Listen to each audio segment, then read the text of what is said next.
Mel2204, your pageant vlogger host. Subscribe.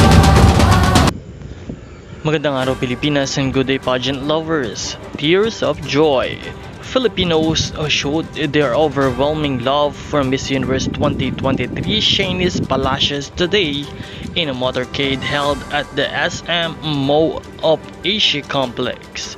Thank you to all the supporters and fans who were there to let Shanice feel the true essence of Filipino warmth and hospitality. It was a parade of fit for a queen. Mabuhay Miss Universe! At ramdam na ramdam nga ni Miss Universe 2023 Shanice Palacios ang pagtanggap ng mga Pilipino sa kanyang pagdating dito sa Pilipinas bilang Miss Universe 2023. Makikita sa kanyang mukha ang excitement at emosyon ng kasiyahan dahil sa matinding pagtanggap sa kanya ng mga Pinoy.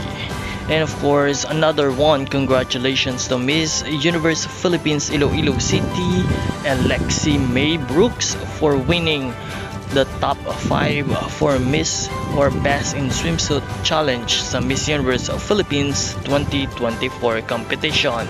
Ngayon nga ang last day ng botohan ng Swimsuit Challenge kung kaya't patuloy nating suportahan si Alexi Brooks. Maraming salamat sa iyong panonood and don't forget to subscribe this channel for us to give you more updates.